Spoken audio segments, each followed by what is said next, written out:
Radio कार्यक्रम मेरो radio मेरो भविष्य जाइकाको आर्थिक सहयोगमा रिड नेपालले उत्पादन गरेको हो। लैंगिकता र सामाजिक समावेशीकरणलाई समेटेर कक्षा 6 देखि 10 सम्मका विद्यार्थी भाइ बहिनीहरू र अभिभावकहरूलाई लक्षित गरेर तयार पारिएको हो।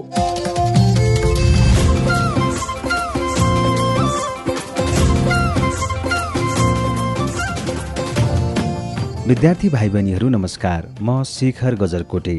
रेडियो कार्यक्रम मेरो रेडियो पाठशाला मेरो भविष्यमा हार्दिक स्वागत छ। आज विद्यार्थी र अभिभावकलाई काम लाग्ने विषय जीवन उपयोगी सिप अन्तर्गत असल अभिभावकत्व तथा पारिवारिक सिपको बारेमा बुझाउन प्रशिक्षक प्रोफेसर डाक्टर श्रीराम उपाध्यायले तयार पार्नु भएको रेडियो कक्षा लिएर आइपुगेको छु। भनिन्छ बालबालिकाको पहिलो पाठशाला घर हो र पहिलो शिक्षक आमा बुबा हुन्। बालबालिकाको शिक्षा घरबाट नै सुरु हुन्छ र अभिभावकबाट नै उनीहरूले धेरै कुरा सिक्दछन्। विद्यार्थी भाइ बहिनीहरू, जब हाम्रो र हाम्रा बुबा आमाको बीचमा मजबुत सम्बन्ध हुन्छ, हामीले जीवनमा धेरै कुराहरू गर्न सक्छौँ। अनौपचारिक रूपमा जीवन भोगाइका धेरै पाटाहरू, जीवन उपयोगी सिपहरू घरमा नै सिक्न सकिन्छ। हामीले पनि बुबा आमाप्रति आदर सम्मान गर्न सक्नुपर्छ। बुबा आमाले पनि हामीलाई किन र के गर्ने भन्नुभएको छ भन्ने हामीले यसबारेमा सोच्नै पर्छ है, किनकि उनीहरूको सुझावमा जीवन भोगाइका सिकाइहरू पनि मिसिएको हुन्छ। हामी कसैको लहै लहैमा लाग्नुभन्दा आफूलाई नियन्त्रण गर्न पनि जान्नुपर्छ। घरबाट सिकेका ज्ञान, अनुभव, अनुशासन तथा त्यसको नतिजा कहिल्यै झुटो हुन सक्दैन, किनकि बुबा आमाले दिने ज्ञानमा कुनै छल कपट पनि हुँदैन। त्यसै गरी बुबा आमाले पनि बालबालिकालाई दण्ड भन्दा पनि सही समयमा अनुशासन सिकाउनुपर्छ है। पारिवारिक वातावरण मायालु बनायौँ भने भोलि व्यक्तिको जीवनमा धेरै राम्रो नतिजा ल्याउन सकिन्छ। हामीले अरूको कुरा सुन्ने बानी बसालौँ, बुझाइ गलत भएमा कुराकानी गरौँ, आफ्नो उमेर अनुसारको जिम्मेवारी पनि लिँदै जाउँ। यदि बुबा आमाले कमेन्ट गर्नुभयो भने व्यक्ति भन्दा पनि व्यवहारलाई कमेन्ट गर्नुभएको हो भनेर बुझ्नुपर्छ। कुनै कुराको जिद्दी गर्नुभन्दा यसको नतिजाको बारेमा खुलेर बोलौँ भने पक्कै पनि एक अर्काप्रति सद्भाव र सम्मान आउँछ होला। आजका भाइ बहिनीहरूले पुरानो पुस्तालाई गन्दैनन् भन्ने आरोप पनि लाग्छ। तपाईहरूले तार्किक आफ्ना कुरा पनि राखौँ र बुबा आमाका कुरा पनि सुनौ है।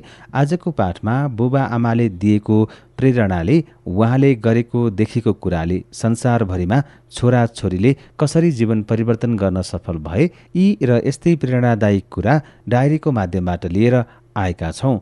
यो रेडियो कक्षाको तयारी गर्नुभएको छ प्रोफेसर डाक्टर श्रीराम उपाध्यायले। ध्यान दिएर सुनौ है।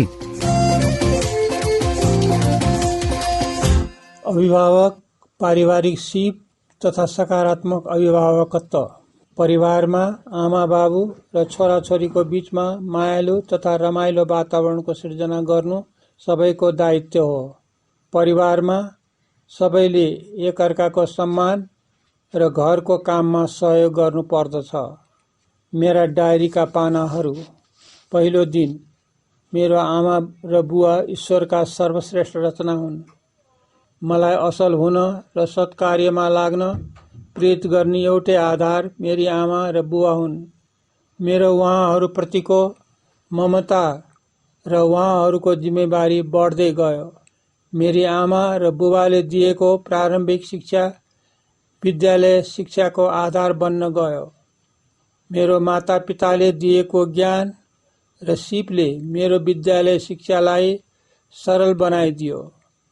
मेरो हात समाएर मलाई क ख ग लेख्न सिकाएकी मेरी आमाका अक्षरलाई गुरुआमाले अगाडि बढाउन सिकाउनु भयो।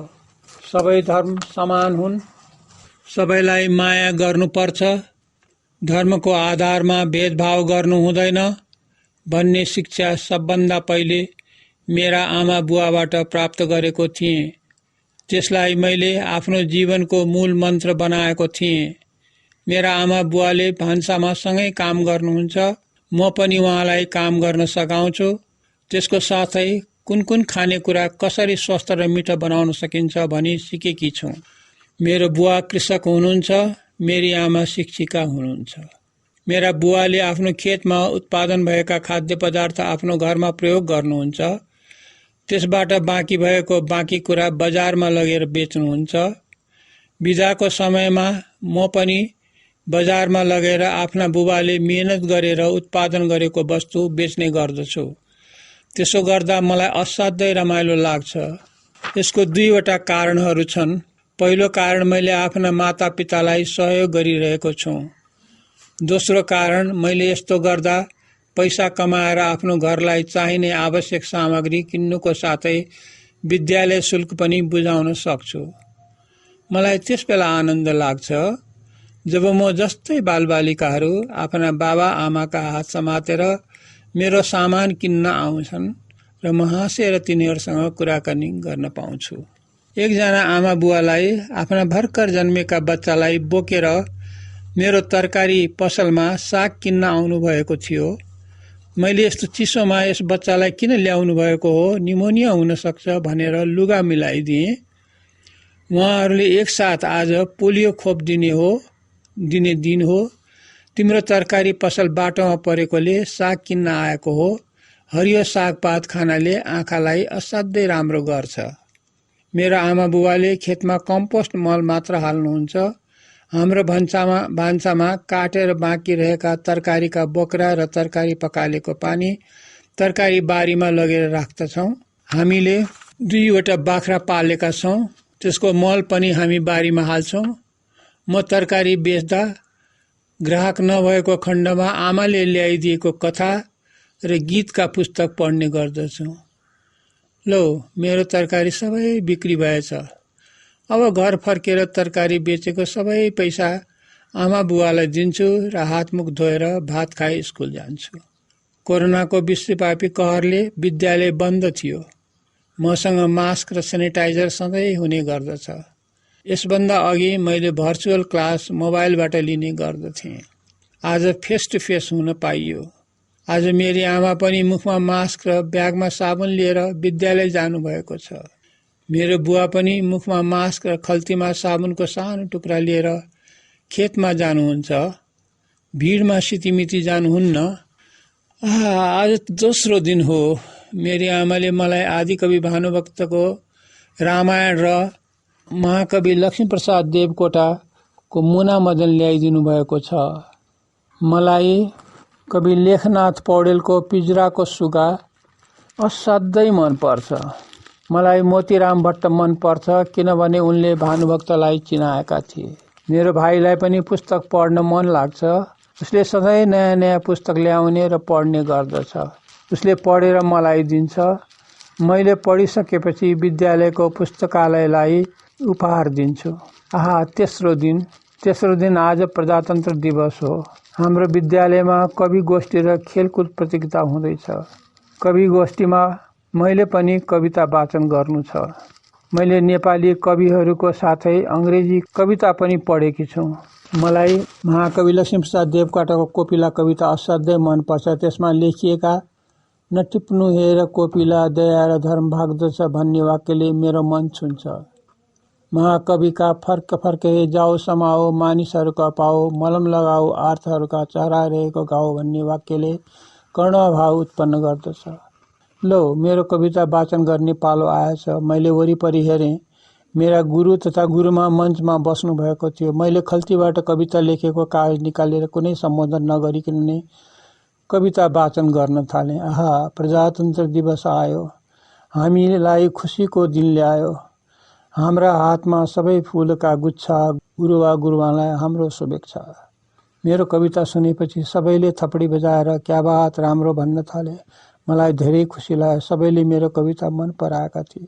म हर्षले गदगद भएको थिएँ। मेरो आमा बाबु मैले नदेख्ने गरी मलाई त्यहीँबाट स्याबास भनी धन्यवाद दिनुभयो।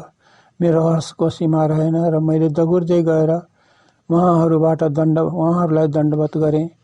उहाँहरूले कविता सुनिरहनु भएको रहेछ। मलाई खेलकुद गर्न पनि मन पर्छ। कविता गोष्ठी सिद्धिने बित्तिकै खेलकुद सुरु भयो। खेलको प्रतियोगिताको निम्ति सबै विद्यार्थी साथीहरू जम्मा भएका रहेछन्। मलाई 400 मिटर दगुरेर प्रथम हुनु थियो। मेरो आमा बुवाले मलाई सधैँ दगुरेर प्रथम हुन सिकाउनु भयो। दगुर्दा दायाँ खुट्टा अगाडि र बायाँ खुट्टा पछाडि राखेर दगुर्ने सुरु गर्नु पर्दछ। पहिले नै जोडले दगुर्न हुँदैन। बिस्तारै गति बढाउँदै लैजानु पर्दछ। गन्तव्य नजिक भएपछि जोडले दगुर्नु पर्दछ। साँच्चै नै मैले त सबैलाई उछिनेर पहिलो भएछु। मेरी आमाले सिकाएको काम लाग्यो। हाम्रो दौड प्रतियोगिता हेर्न नगर प्रमुख र गाउँपालिका प्रमुख आउनु भएको थियो। मैले पुरस्कार लिने बेलामा मेरा आमा बाबु टुप्लुक्क आइपुग्नु भएछ। उहाँहरू खुसीले गजगज हुनुभयो। मैले आँखाबाट खुसी साटेँ। धन्य आफू शिक्षा भएको हुनाले मलाई खेल सम्बन्धी ज्ञान र सिप दिनुभयो। आज बाल दिवस हो। हाम्रो विद्यालयमा बाल दिवस सम्बन्धी विभिन्न कार्यक्रमको आयोजना गरिएको छ। सरकारले बालबालिकाको निःशुल्क स्वास्थ्य परीक्षण गर्ने भएको छ। मेरो घाँटी दुख्ने गर्दछ, थुक निल्न गाह्रो पर्दछ। मेरी आमाले टन्सिल भएको तातो पानीमा नुन हालेर गार्गुल गर्नुपर्छ।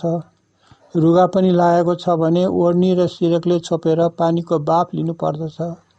हेरौँ, विद्यालयमा चिकित्सकले भनेअनुसार गर्छु।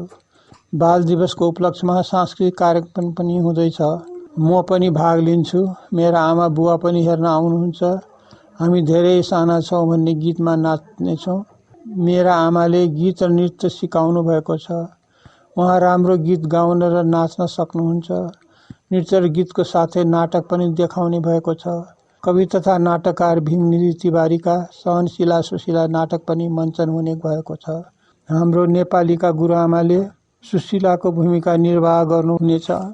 म मेरी आमा र बुवा विद्यालय गयौँ। हामी सबैको स्वास्थ्य परीक्षण गरियो। मेरो सानो टन्सिल बाहेक कुनै समस्या रहेनछ। मैले नाचमा भाग लिएँ। मैले नाचेको देखेर मेरो आमा बुवा छक्क पर्नुभयो। राम्रो नाचेकोमा सबैले हामीलाई धन्यवाद दिनुभयो। मेरी आमा बुवालाई सहनशीला सुशीला नाटकमा सुशीलाको भूमिका असाध्यै मन पर्यो। यस नाटकको निर्देशन गणितको गुरुले गर्नुभएको छ। मञ्चको सजावट हामी सबैले मिलेर गरेका थियौँ। फूल, झण्डा, पताका, दियो, मैनबत्ती र बिजुली बत्तीले रङ्गमञ्च सच्याइएको थियो। उल्लासपूर्ण वातावरण थियो। हामी सबै खुसी थियौँ। हामी खुसी साथ घर फर्क्यौँ। प्रत्येक वर्ष जुन 5 मा विश्व वातावरण दिवस मनाइन्छ। मेरो बुवाले फलफुलको बिरुवा ल्याउनु भएको छ। हामी सबैले बिरुवा रोप्ने हो। बोट बिरुवाले वातावरण स्वच्छ बनाउन सहयोग पुर्याउँछ। हाम्रो छिमेकमा सबैले आफ्ना बारीमा रुख रोपेका छन्। हामीहरू सार्वजनिक चौर र सडकको किनारमा रुख रोप्छौँ। मेरो बुवा भन्नुहुन्छ बरपिपलको रुख रोप्यो भने धर्म हुन्छ। मेरी आमा भन्नुहुन्छ बरपिपलबाट प्रशस्त अक्सिजन उत्पादन हुन्छ। सबै प्राणीहरूको निम्ति अक्सिजन उपयोगी हुन्छ। बोट बिरुवाले हामीले सास फेरेको कार्बन डाइअक्साइड लिन्छ। यसो गर्दा हामी र बोट बिरुवा सबै बाँचेका छौँ। धन्य मेरो आमा बुवा र छरछिमेकी जसले विश्व वातावरण दिवसको महत्त्व बुझेर बोट बिरुवा रोपेका छन्। तिनीहरू भन्दछन् हामी कुराभन्दा काममा विश्वास गर्दछौँ। आज मेरो बुवाको जन्मदिन। हामी सबैमा खुसी छाएको छ। मेरी आमाले हिजै थरी थरीका खानेकुरा पकाएर सयपत्री फुलका माला गुथेर राख्नु भएको छ। हामी सबैले मिलेर बुबालाई पूजा गरेर ढोगभेट गर्छौँ। आमा र बुबा दुवै नाच्नुहुन्छ। हामी मादल बजाउँछौँ। अर्को महिनामा मेरी आमाको जन्मदिन धुमधामले मनाउँछौँ। मैले र बाबाले दिने उपहार लुकाएर राखेका छौँ। चौथो दिन। आज डायरी लेख्दा लेख्दै मलाई जर्मन केटी एनी फ्र्याङ्कको डायरीको याद आयो। जर्मनीमा हिटलरले यहुदीको विरुद्धमा अभियान चालेपछि एनीका दिदी मार्गेट, आमा इडिथ र पिता अडो फ्र्याङ्क भागेर हल्यान्ड आएका थिए। एनीका पिता जाम बनाउँदा प्रयोग गरिने वस्तुको कारखाना खोलेका थिए। तर यिनका परिवार लुकेर बसेका थिए। यिनीका पिताले जाम बनाउँदा प्रयोग गरिने वस्तुको कारखाना खोलेका थिए। तर यिनका परिवार लुकेर बसेका थिए। यिनीको 13औं जन्मदिवसमा तिनका पिताले एउटा डायरी उपहार दिएका थिए। डायरीमा यिनीले आफ्ना जीवनका घटेका घटनाहरू दिनदिनै लेख्न थालिन्। जर्मनीले हल्यान्डमा आक्रमण गरेपछि यहुदीको खोजी गर्न थाल्यो। हिटलरको नाजी फौजले एनीको सम्पूर्ण परिवारलाई समातेर जर्मनीको यातनागृहमा पठायो। त्यहाँ यिनका पिता बाहेक सबैको मृत्यु भयो। यिनीले आफ्नो डायरीलाई प्यारो डायरी किटी बिरालो नाम दिएकी थिइन्। 15 वर्षको उमेरमा यातना गृहमा एनीको मृत्यु भयो। तिनको दिदी र आमाको पनि त्यसै बखत मृत्यु भयो। त्यस बखत द्वितीय विश्वयुद्ध चलेको थियो। तिनले युद्धका डरलाग्दा विवरण, आफ्ना अनुभव, यौवन र प्रेमका कुरा आफ्ना डायरीमा लेखेकी थिइन्। युद्ध रोकिएपछि एनीको डायरी प्रकाशित भयो। एनी जर्मनी र हल्यान्डको डच भाषा राम्ररी जान्दथिन्। तिनी जेहेन्दार थिइन्। तिनले डच भाषामा डायरी लेखेकी थिइन्। तिनी दुःखको समय पनि सोच्दथिन् र बोल्दथिन्। तिनी लेख्दथिन्, जे भयो भयो, त्यसलाई सच्याउन सकिँदैन, तर अब त्यस्तो हुन दिनु हुँदैन। तिनको डायरीलाई the diary of young girl Anne Frank नाम दियो। एनी फ्र्याङ्कका पुस्तक 700 विभिन्न भाषामा अनुवाद हुनुका साथै यसका 3 करोड पुस्तक बिक्री भएका छन्।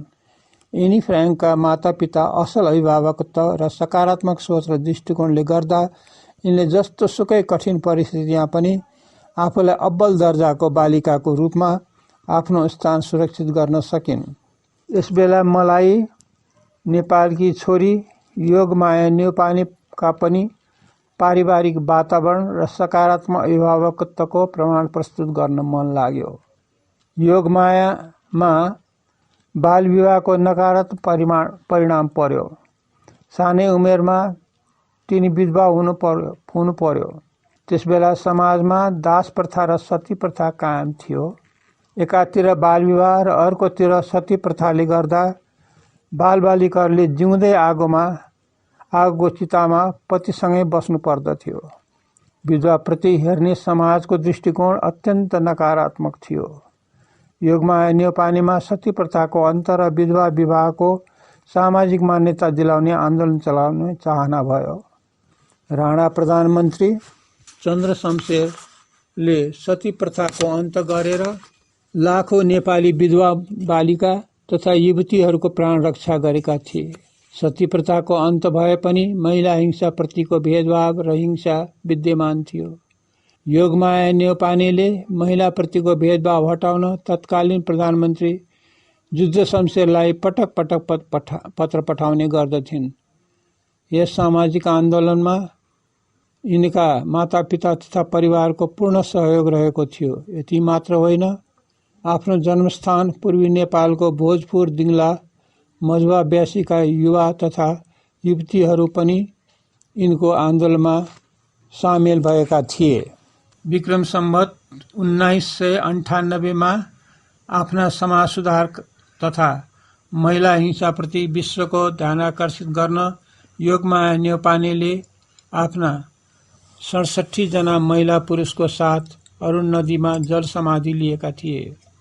आत्महत्या गर्नु र गर्न प्रोत्साहित गर्नु राम्रो कुरा होइन। यसलाई कानुनले दण्डनीय मानिन्छ। युनानका दार्शनिक सुक्रातले जिउँदै विषपान गर्दा मैले विषपान गरेर लाखौं मानिसको जीवन रक्षा हुन सक्छ भने किन नपिउने भनी विषपान गरेका थिए। अमर शहीद गंगालाल श्रेष्ठ अत्यन्त विलक्षण बुद्धिका थिए।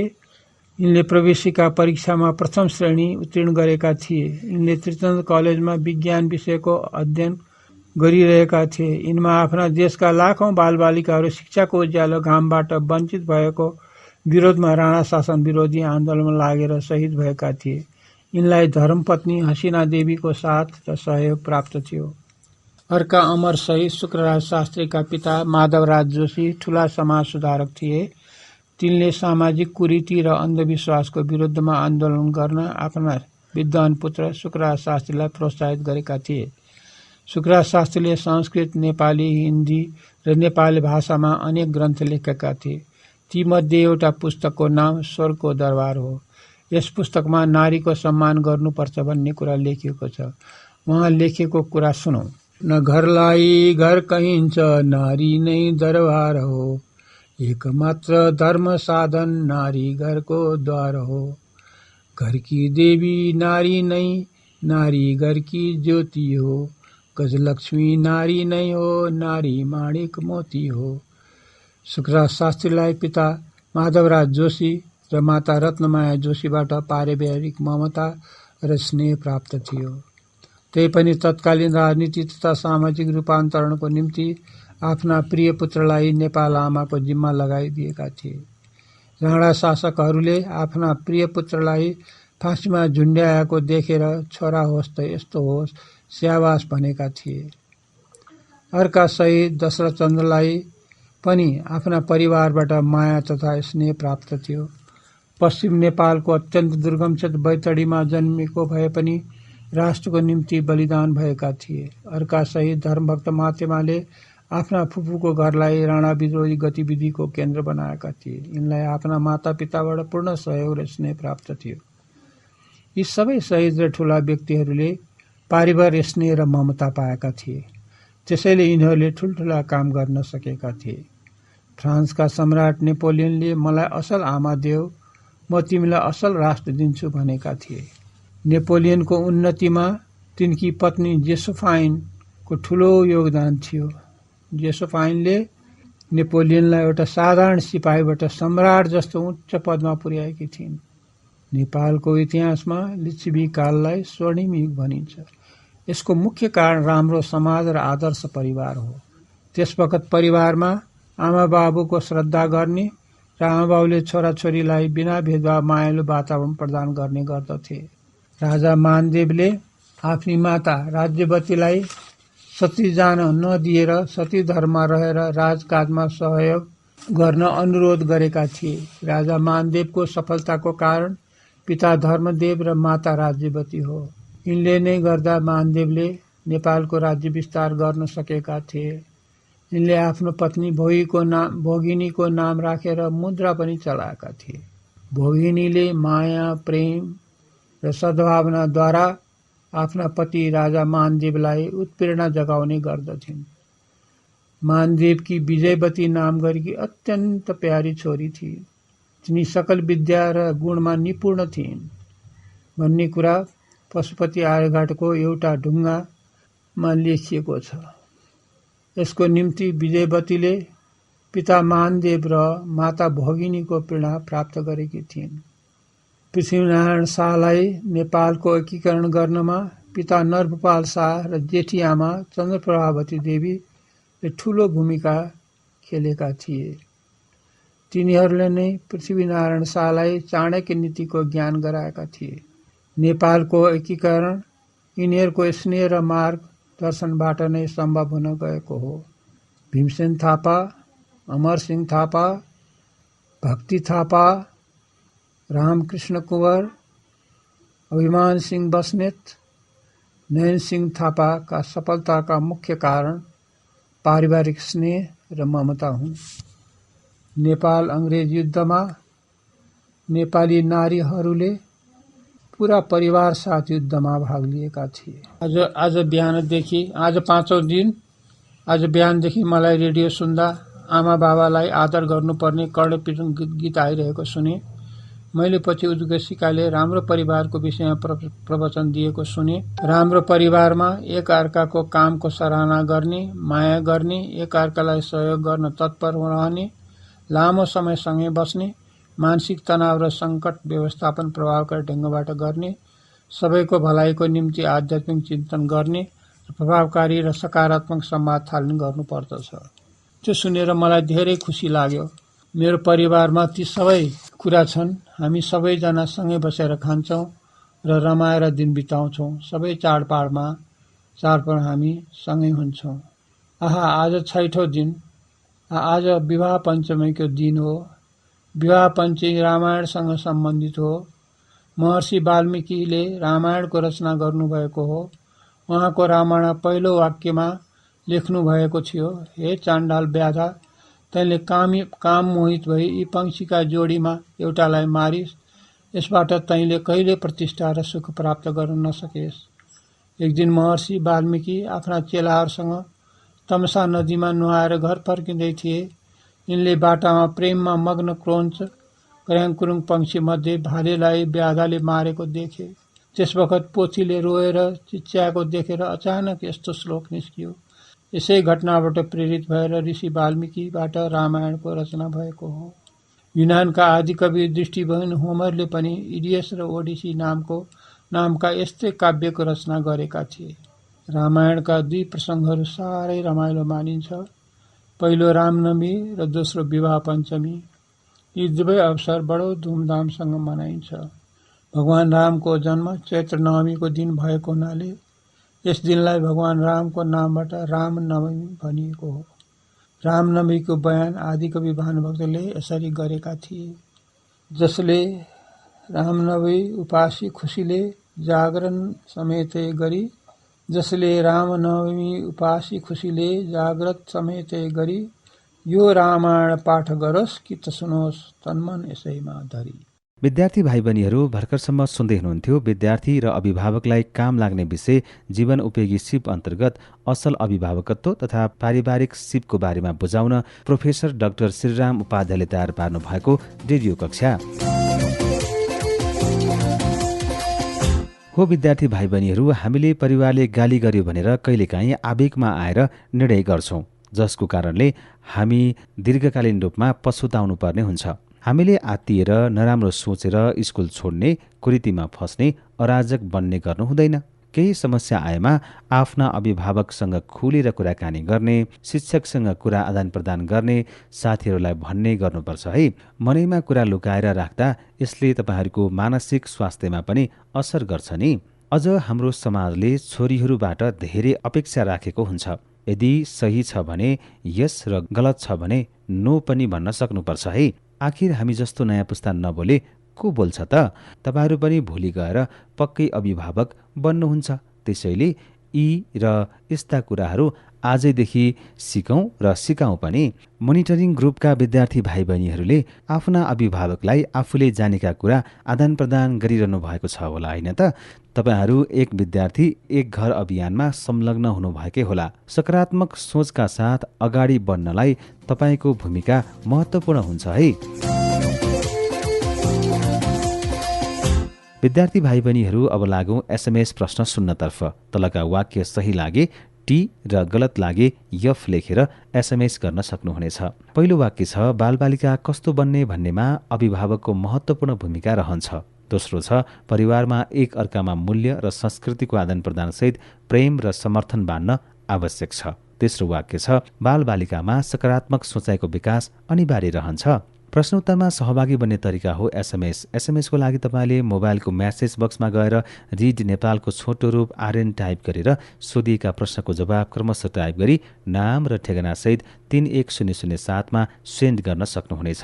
3वटै प्रश्नको सही जवाफ मिलाउने सहभागी बीचमा गोला प्रथा गर्नेछौँ। त्यसबाट एकजना विजेता बन्नुहुनेछ। उहाँले पाउनुहुनेछ रिड नेपालको तर्फबाट 100 रुपियाँको रिचार्ज कार्ड। भोलि शुक्रबारको कार्यक्रममा जीवन उपयोगी सिप अन्तर्गत सूचना प्रविधिका सामग्रीको पहुँच र प्रयोगबारे तयार पारिएको रेडियो कक्षा लिएर आउनेछौँ। रेडियो कार्यक्रम मेरो रेडियो पाठशाला मेरो भविष्य सुन्न नभुल्नुहोला। रेडियो कार्यक्रम नियमित सुन्ने वातावरण मिलाउन विद्यार्थी, अभिभावक र शिक्षकलाई आग्रह गर्दै कार्यक्रम उत्पादनमा सहकारी गर्ने जाइका र आइसिनेटलाई धेरै धेरै धन्यवाद। रिड नेपालको उत्पादनमा तयार पारिएको आजको कार्यक्रमबाट म प्रस्तुता शिखर गजरकोटे बिदा हुन्छु। नमस्कार। जाँदा जाँदै एउटा कुरा सम्झौँ, बालबालिकालाई कस्तो बनाउने सबैभन्दा महत्त्वपूर्ण भूमिका अभिभावककै हुन्छ। त्यसकारण सजग बनाऊ है।